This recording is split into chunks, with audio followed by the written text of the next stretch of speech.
Hi and welcome back to Love English. I'm Leila and in today's lesson it's a bit of a double or triple whammy. Today I want to share with you 35 expressions that are alternatives to saying good luck, congratulations, and oh, I'm really sorry. Basically, these expressions are going to help you with congratulating someone or wishing someone luck, whether they are taking an exam, going for a job interview, or indeed playing a football game, or maybe even watching a football game. So whether you wonder what it means when someone says break a leg, fingers crossed, good on ya, or tough luck, these expressions are going to help you broaden your vocabulary and yes, sound a little more natural and native. Now, of course, I can't continue with this lesson without mentioning the fact that England and Italy are about to, or in fact have, depending on when you watch this lesson, played each other in the Euro Cup finals. Now, as an English woman married to an Italian, I can tell you that there is a little bit of conflict in my home. And given the fact that I have a 2-month-old son, yes, it's a question of who do we support in this household? Well, if you'd like to learn more about who I might be supporting, or my son, who's half English, half Italian, then check out our Instagram page or indeed TikTok, loveenglish.uk. You can learn lots more English with us on our social media there, and of course, just get to know us a bit better. So without further ado, let's get on with the lesson. 35 expressions, alternatives to saying good luck, congratulations, and I'm really sorry.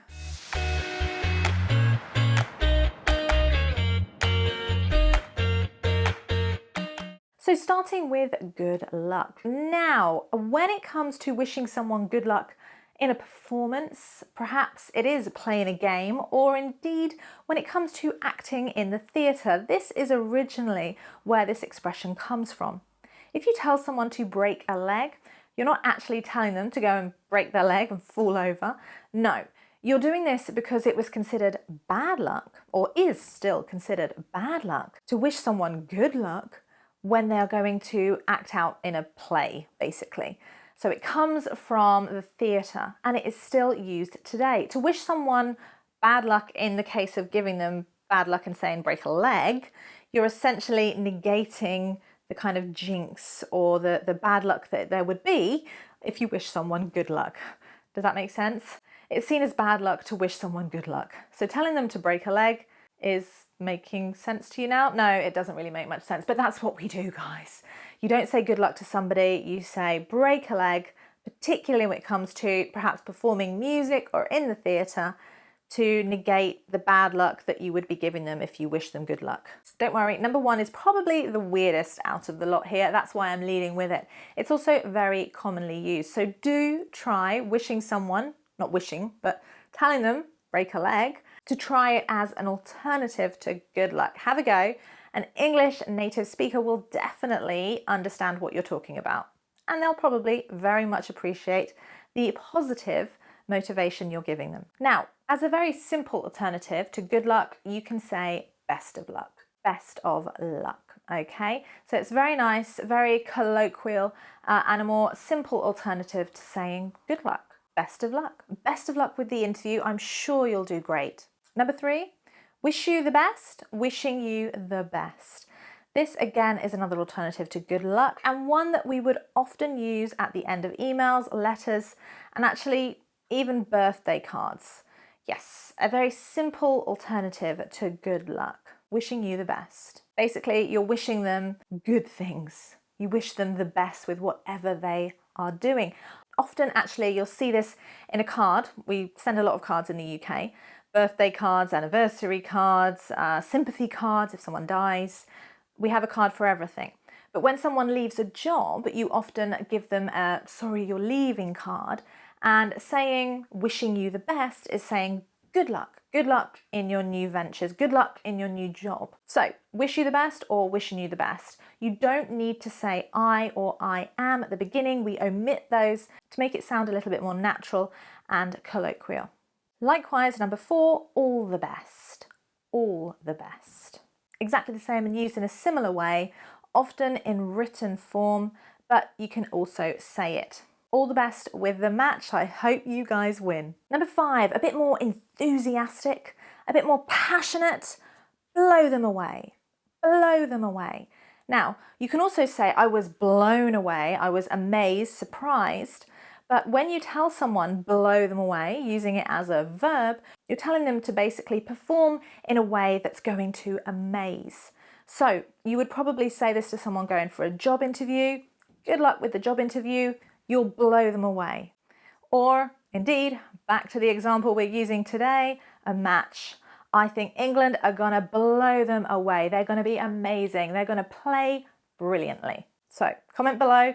Tell me what happens in the future. Did England blow them away? Were you blown away by the football performance tonight? Let me know. Number 6, knock 'em dead. I would say we don't use this expression so much when it comes to sports performing. I would say it's more commonly used when we're referring to an individual rather than a team. So again, back to that idea of a job interview. Knock 'em dead, you'll do great. Or indeed, perhaps a performance in terms of theatre or musical performances. Knock 'em dead. You're going to do amazing. You're going to play brilliantly. You'll do a great job. So pay attention to the pronunciation there. You'll hear that I don't say knock them dead. Knock 'em. I omit those 2 letters. And instead I say knock 'em dead. Knock 'em dead. You're not actually going to knock anyone dead. Everyone's still alive. So don't stress there. Number 7, again, trying to give someone the confidence, to build their confidence, to say, you know, you can do this. I believe in you. You can say, you've got this. You've got this. Okay? Or we've got this, or they've got this. So you can change the pronoun. In this case, I'm going to say that England, they've got this. They're going to do it. They're going to achieve it. So you're saying good luck, but in a way that shows that you are confident in their ability to achieve something. Number 8, go get 'em. Go get 'em. Okay, again, not them. But again, it is saying, I believe in you, giving someone the motivation. So great when it comes to playing any kind of sports game, participating in a competition. Go get 'em. You can do this. I believe in you. So good luck, but not good luck. It shows that you actually have more faith than needing to wish them luck. It shows that you believe in their abilities. Now, number 9 and 10. Number 10 is my alternative to number 9. Number 9, I'm sure you all know, fingers crossed, okay? So in English, in particularly British English, and I suppose American, we often say fingers crossed to wish someone good luck, okay? Like, oh, fingers crossed the interview goes well. Fingers crossed England win the match. Okay, now what I do is when I am really keen to kind of be positive and wish for good luck, I will say fingers, eyes, and I'm not going to show you my toes, but fingers, eyes, and toes crossed. Because obviously you can cross your eyes, okay, not very attractive, but funny. And you can't really cross your toes, obviously, but the kind of concept, the idea of it is funny. So I often say, if someone says to me, fingers crossed everything goes well, then I will respond with fingers, eyes, and toes crossed. So it's a nice alternative. Fingers crossed is so commonly used. You can write it. There's even the emoji. You can find that when you text someone, when you WhatsApp someone. And yes, my alternative, fingers, eyes, and toes crossed, probably less commonly known, but certainly very easily understood as an alternative to fingers crossed. So those 10 were all alternatives to wishing someone or people good luck. Now moving on to congratulations. And I'm particularly lazy when it comes to texting people. When I hear good news, when I get good news via a text. So what often I will text back is congrats. Congrats, okay? You can, of course, say this, but make sure when you do use this, congrats, it's in a more informal context with friends. When it's something like wishing someone congratulations on their wedding and you don't know them very well, saying congrats could sound a little bit more too, rather, informal. So when it's in a text, between you and friends, someone you're familiar with, you know well, congrats. Being a bit lazy with your texting is perfectly acceptable. Now, ironically, in English, we have stolen a very Italian word, bravo. Bravo. Now, I would say this sounds a little bit posh, upper class. It sounds a bit like you're trying to sound sophisticated, speaking a bit of Italian. But the truth is, yeah, probably the English aren't. Now, in Italian, obviously, you say bravo for a male, brava for a female. But in British English, we would say bravo no matter whether they are a girl or a boy. So bravo. But again, it sounds a bit pompous, a bit like stuck up. So you might not want to use that when it comes to football. Now, of course, you can just say, well done, well done. But if you want to emphasize the fact that someone has really achieved something, done something well, you could say, well done, you. Well done, you. So adding the you is an emphasis there. Well done, you. You've worked so hard to pass that exam. You really deserve this. So again, an alternative to saying congratulations, well done, you. Instead of saying congratulations there and saying well done you, again, there's emphasis on the fact that you have achieved something, that the person you're addressing has achieved something. So well done you for understanding this lesson and improving your listening skills. Now 14 and 15. Okay, now listen very carefully, and I would say that with these as well, intonation is quite important, particularly with number 15. Good on ya, good on you, good on ya. Very much an alternative to congratulations.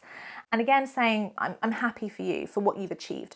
Good on ya. Passing your driving test first time, brilliant. Now, good for you, good for you. Again, you could say that, good for you, well done, good for you. But if you say good for you, or good for you, oh, good for you. Yes, if you say it with the wrong intonation, it actually sounds a little bit more sarcastic, ironic, essentially that you are not genuine in feeling that way. You don't actually think, good for you, congratulations. So for example, if Italy win, I might say to my husband, oh, good for you. So basically I'm not happy. I didn't want Italy to win, I wanted England to win.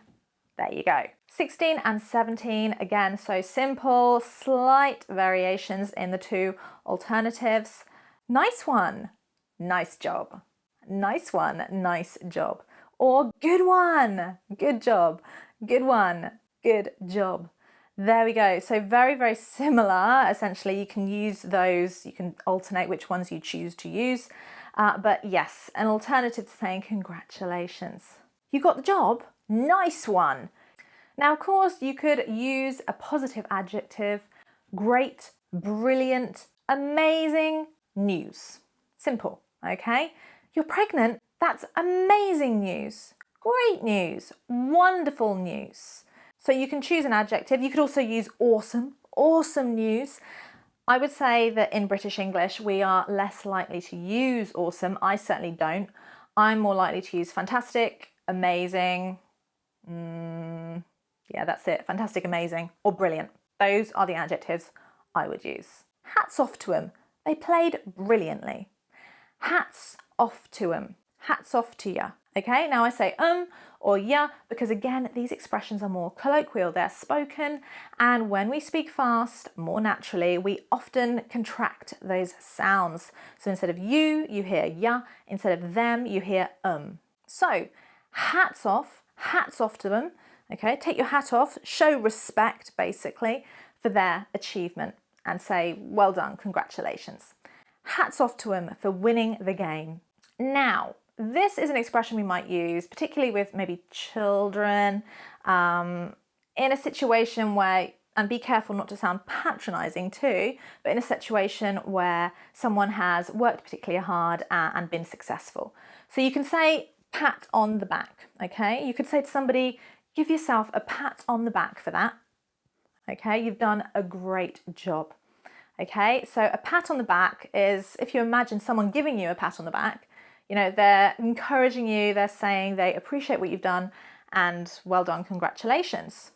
So you might even say, you know what, I'm going to give myself a pat on the back for that. You don't literally have to do that, it looks a bit strange, but a pat on the back because I worked really hard and I deserve to pass the exam with an A. Pat on the back for me. Give yourself a pat on the back, guys. You are working hard to study English and learn.